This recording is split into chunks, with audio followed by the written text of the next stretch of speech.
no matter what your background or experience is. This video will teach you how do you think about core problems in a product interview and how you can become the best person to answer them and crack your dream product role.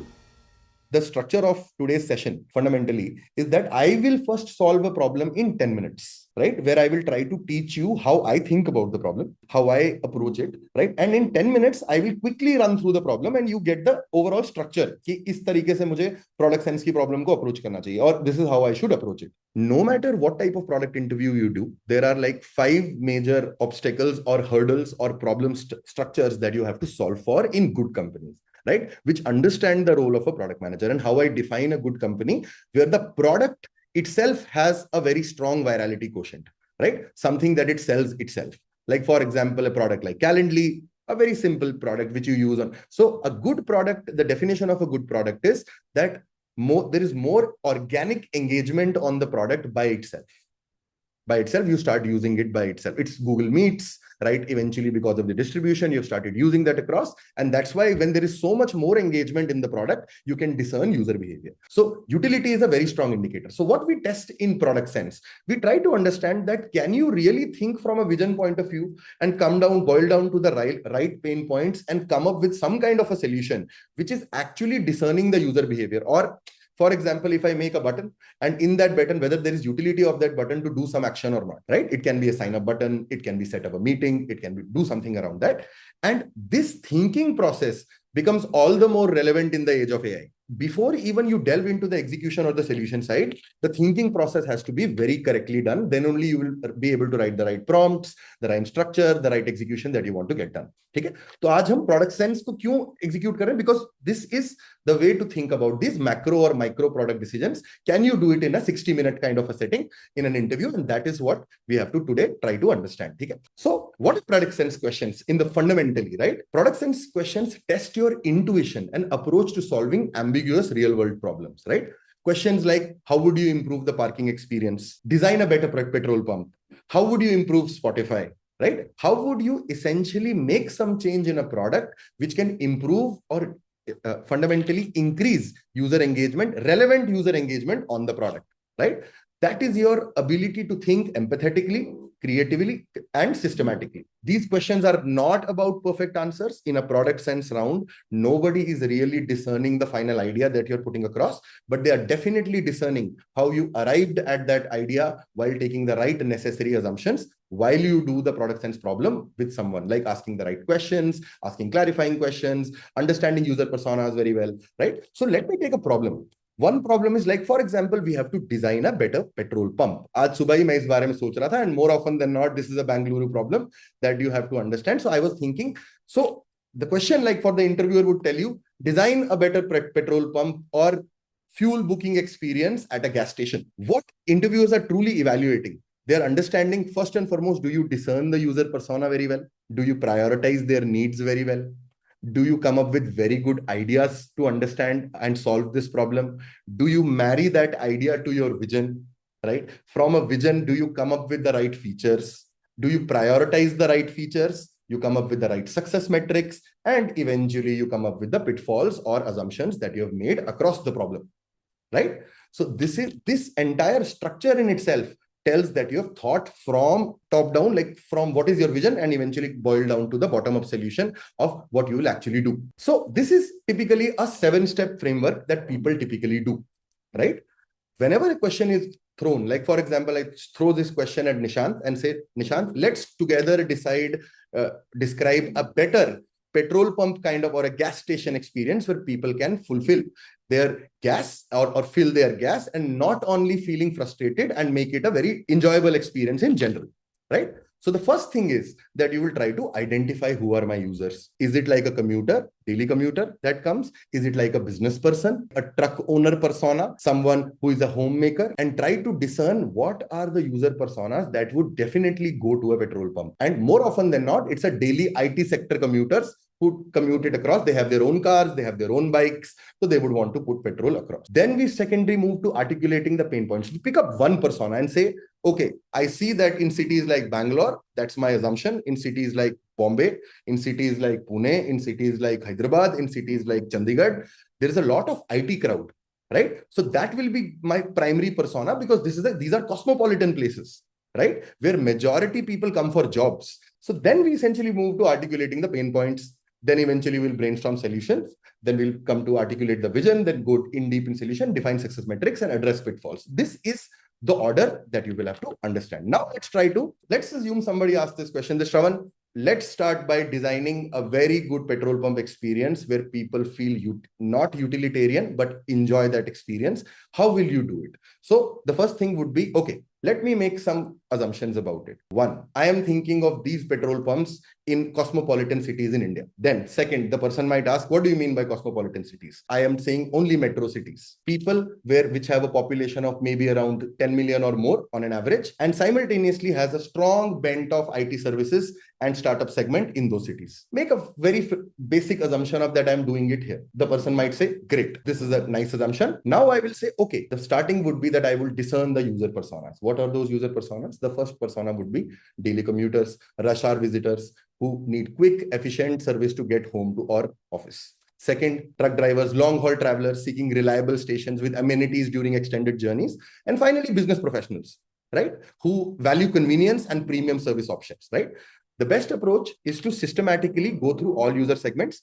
Now, what are daily commuters? Daily commuters, someone who essentially starts at 8 in the morning, comes back at 6 in the evening, right? Typically, these are areas where most of their concentration of usage of a petrol pump will be driven. They don't necessarily go to the petrol pump throughout the day. Second persona is truck drivers, which can come throughout the day. And it will heavily depend on which persona do you choose, because if you choose a truck driver, the petrol pump will be designed in a very different way, because there have to be amenities, there have to be resting stations, there have to be probably a nearby dhaba where they can eat food if they are stopping by. So you have to choose your persona very systematically. Ki main kiske liye kar raha hu. And finally, there are business professionals, which are in general, which is about people, startup founders, people who essentially live there, who have their own businesses. So let's assume which is the biggest sector here. And by largely, because a lot of people work for IT services, we will take daily commuters as the fundamental segment, where people are going early in the morning, coming back in the evening, or on weekends, they have their own schedule, which they want to use across. But majorly, their travel is concentrated to office going journey. Now, what did we do? We said, okay, we took the general persona of daily commuters. The second step would be, now can you go slightly deeper in the pain points of this particular persona? And you'll write those pain points. One is standing in long lines wastes valuable time, which is very clear, right? Second, waiting in extreme weather is uncomfortable. Third, finding the next available station is difficult. Payment processes are slow and cumbersome. No productive way to spend waiting time. To spend waiting, spend लिख दिया यहाँ पे, spend waiting time. ये तो basic personas ही हैं जो आप daily basis पे face करते हो. So we said that these are our core problem statements, which I can identify, and pain points, which I can understand about them. So tons of such user persona pain points you can think of, right? And say that these are my pain points. Now, once these pain points are now written, now let's try to prioritize them and ask this, like the interviewer would say, what would you want to prioritize? What is the most important thing that you would want to get done at a petrol pump? Get the job done. As simple as that. You don't go to a petrol pump to chill. So waiting time is a very big problem. Second, slow payment processes. Again, if the process is slow, if there is no UPI connection, if there is no internet connection and UPI is not happening or something like that, which you would have faced, right? That is also a very important problem. So I will say P1. Whether it can rain, it cannot rain, I don't think we should prioritize this across. Weather sentiment can be changed, but we have talked about like cosmopolitan cities, and Bangalore is notorious for its weather. But then again, we can prioritize. But in Delhi, let's assume it's a P2, right?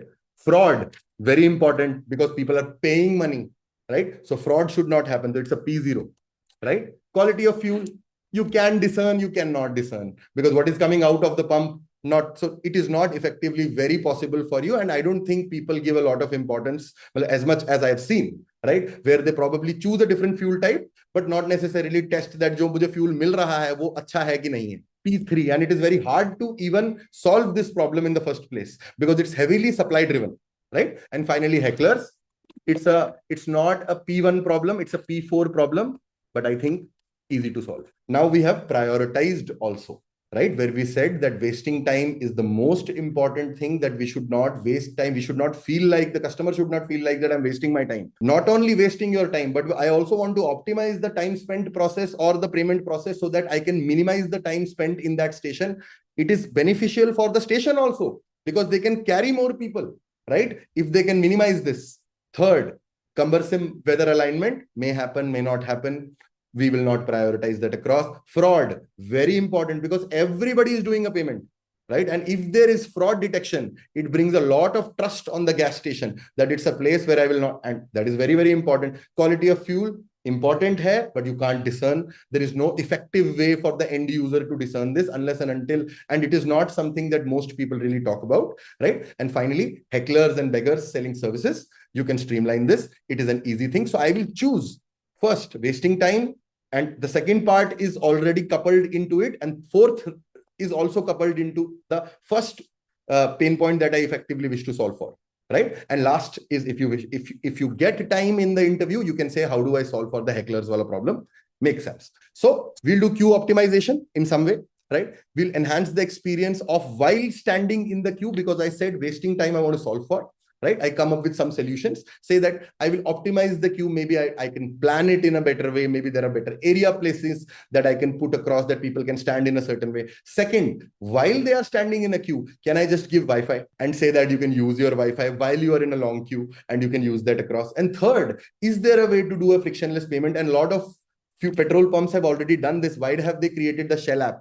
Why have they created the British Petroleum app? Because they want to use automatic wallet deductions, because wallet deductions have very less failure. So I can come up with these three interesting probably ideas that there has to be some level of queue optimization. Maybe I will do it in some way of how planning the space better. Second, maybe I'll enhance the experience by offering high-speed Wi-Fi to people who are willing, and I will somehow in some structure validate that who gets the Wi-Fi, who doesn't. The next step was, after you prioritized your pain points, you came up with some level of high-level solutions that you will try to push across. Finally, after you have come up with the solution, but for what? You have to define that where does this thinking of solution space really take me towards, right? And that is where you say that this is my vision. Why am I going to improve this P0? Is because this is my vision statement that gas stations should be destinations. They should not be obstacles. A very strong proof point of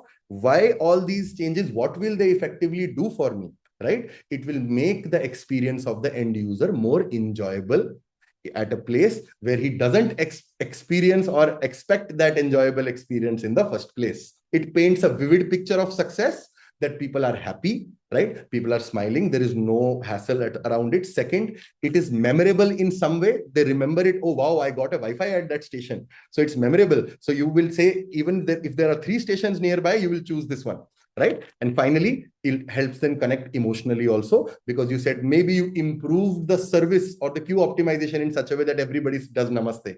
You would have seen at certain hotels that you enter and people say, namaste, sir. Right? Why do they do it? It is to connect emotionally. But do you connect emotionally to a hotel? Not really. But it is the small experience that makes you remember that, wow, it was such a nice place that I visited there. So this is where the vision, where your first features that you thought about, they tie to the vision statement, that this is my vision. Like, for example, if you say, I want to make the library experience better. So the vision statement can be, libraries should not be boring. So you describe that why are all these features which I'm building for the pain point that I identified, they are towards this grand vision that I want to, that is your sense ki iski taraf leke ja raha hu main. This is where I want to take it. Finally, right, you go deep into it, that how do you optimize for, like, for example, I want to pick up one feature where I essentially say, I want to give more Wi-Fi. So now in order to give Wi-Fi, what are the things that I would need to design that feature? First, you would have to build some kind of an authentication system where you would have said, who gets Wi-Fi, right? That has to happen. Second, based on how much fuel are you putting across? Does Wi-Fi range changes, or is it not that expensive? Is it that expensive, right? You will have to discern that, probably second. Third, how long will the Wi-Fi run? You will have to discern that. Fourth, what site of websites Or what sort of experience? Will it open on your mobile, or will there be screens there where you can see that across? What side of content can you open in a Wi-Fi? You gave a Wi-Fi, somebody opens a not safe for work website over there in a certain screen. What will you do about that? Right? So you start thinking about, break down the feature that what do I need for first authentication system. I probably need some way of capturing the lead, maybe in some kind of a tab or something like that, and where I authenticate the user based on the phone number or something like that, which you have to put across. And once it's like very similar in airports, right? If your phone number is tagged, you are tagged. So you will not fundamentally, so that is my authentication system. Second, how will you ensure the fact that if you write that I am going to buy fuel for 500 rupees and you get 30 minutes of Wi-Fi, high-speed Wi-Fi, right? You don't actually go and inside and say that actually it's only 300 rupees and you got 30 minutes of Wi-Fi. So you will have to ensure that there is sync, that information goes to the end user. That next person is Dipesh. He has said it for 500 rupees and he can only book for 500 rupees, right? Third, you can essentially say, okay, this high-speed Wi-Fi, what can I download? What sort of websites can I open? There has to be some communication on what sort of preloaded content or the content you will allow the user to use across. That is the third thing. Fourth thing, can it also be that you can make an area where people can go and just go out of their car while it is getting done or serviced or whatever you wish to do at the station, and you can sit at that place and use high utility Wi-Fi while having a cup of coffee.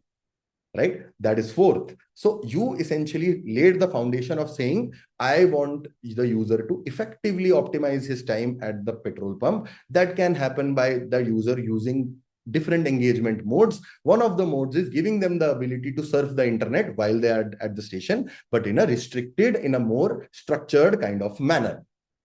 Second, what is there a way simultaneously that you can also build pre-ordering capability, that I'm coming at 4 p.m. So I want to book my fuel. So give me an option and you can pre-order, and that booklet or something, that ticket gets raised online only, and you go there and you effectively use their time, right? Simultaneously, while they are using your Wi-Fi or while they're using your services, do you give them rewards also? You broke down the high-level statement of giving Wi-Fi into a complete experience. You said, this I will do, this I will do, this I will do, this I will do, this I will do, right? Finally, you come up with success metrics. And you say, now what are my success metrics, right? One of the metrics would be higher engagement on the app itself that you made across, right? Where they're using your content, right? Second, higher NPS. Whenever you will ask about how joyful their experience was, ideally, they should give you a good NPS. Right? Now, since we are optimizing for Wi-Fi, the first metric is not very relevant because we are not optimizing for time less spent, unless and until I would have chosen the queue optimization feature that I want to optimize for. So that might not be a feature. But there are also counter metrics. What are the number of reports that happen at a petrol pump that somebody opened something not safe for work, or tried to open that, or did something around that? That's a counter metric, right? That has this feature, allowed people to be mischievous also on the petrol pump, which they never thought about. And we brought them into their brains that you can do this, right? That's a counter metric. So you come up with, define some success matrices, and you say, these are my success matrices. There can be 3 types of matrices. There can be something which are tracking matrices, that how many times they opened the app, how many times did they play a certain video, what was the watch time on that particular. These are tracking matrices. These are leading matrices. They are not telling you about the overall behavior. Some are North Star matrices, which are higher engagement on, and you measure it in some way, saying that some number of activities done by user at the petrol pump divided by total number of users on the petrol pump in a particular hour. And then there can be some counter matrices, that number of reports going up, number of fights going up, number of illegal downloads going up, right? That can so happen. So, and finally, you come up with some pitfalls. What I mean by pitfalls is, now, first is that the first pitfall would be, there is high infrastructure cost. Installing Wi-Fi, comfortable waiting areas requires significant capital investment, right? Second, behavior change. Users may resist, right? Somebody who is going to, nahi bhaiya, mujhe nahi use karna, aap shell app kyun download karwa rahe ho mere se, right? Third, operational complexity. More features mean more things can break, right? And finally, competitors might copy this across and say if they are growing across. So that's a pitfall. That is in the next 20 odd minutes. हमने कितने 15-20 minute लिए, 15-20 minute में ये problem पूरा solve हो गया. So now you know what will make you stand out in this lucrative product market. So apply with intent and get your dream product role now. Subscribe to the channel for more such helpful videos and please कर दो भाई.